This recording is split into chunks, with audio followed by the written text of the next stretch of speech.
Like all through penetrations, heating, ventilating, and air conditioning ducts that penetrate smoke and fire barriers must also be sealed, unless a smoke or fire damper is present and properly installed.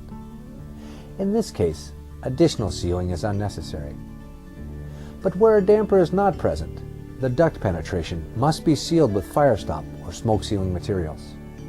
In this video, we will discuss how to determine what products and methods should be used to properly fire stop non-dampered duct penetrations. When HVAC ducting penetrates fire barriers, a smoke or fire damper is generally required. In the presence of heat and/or smoke, this device is designed to close and stop the flow of air through the duct. Without a damper, that airflow, combined with elevated pressures created in a fire, would draw the products of combustion through the vents into these ducts, spreading toxic smoke and superheated gases throughout the building. A fire damper is designed to stop smoke and fire from spreading internally through a duct, and when installed properly, additional fire stop sealant is normally unnecessary. In special cases, building codes permit ducts to pass through fire barrier walls without the protection of a damper, such as when a duct passes horizontally through a fire compartment without venting into it, or in the case of grease or chemical exhaust ducting. In cases where no damper is present, fire stop products are required where the duct penetrates a smoke or fire barrier.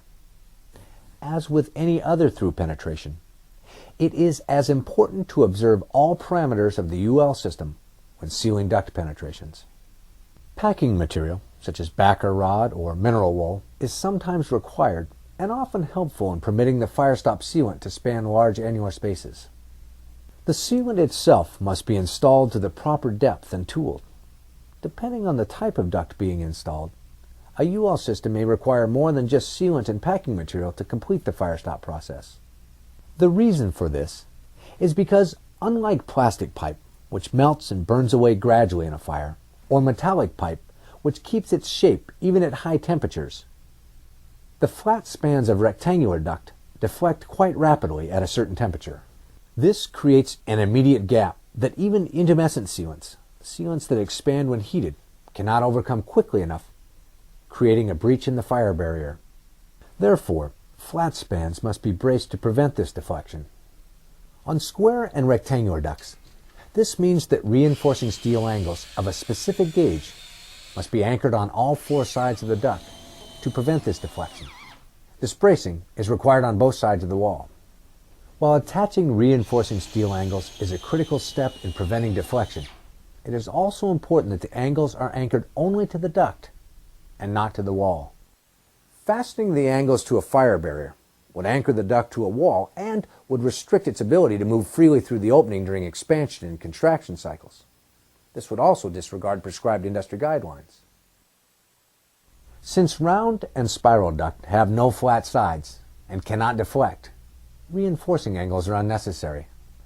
Flat oval duct, however, does have two flat sides, both of which must be braced with angle.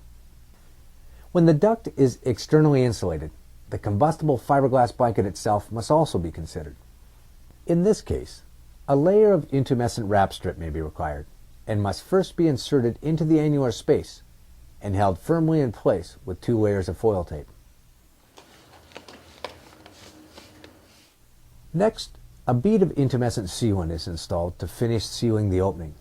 Reinforcing angles are unnecessary in this case because, as the fire burns away the fiberglass blanket, exposing the bare steel on the hot side, the wrap strip is able to expand inward sufficiently and prevent the blanket on the cold side from burning. The combined effect of the sealant, the wrap strip, and the protected insulation on the cold side allow this particular UL system to pass without steel angles, regardless of the deflection. In the end, however, remember that the requirements of each UL system dictate whether or not steel angles are necessary. Now, occasionally, a duct with a fire damper may be encountered where light can be seen coming through from the other side of the wall. While the damper itself should prevent a fire from passing through the duct internally, clearly the gap is a path that will permit the movement of smoke, gas, and flames externally. Now, if the damper had been installed properly, this path wouldn't exist, and consideration should be given to removing and reinstalling the damper properly.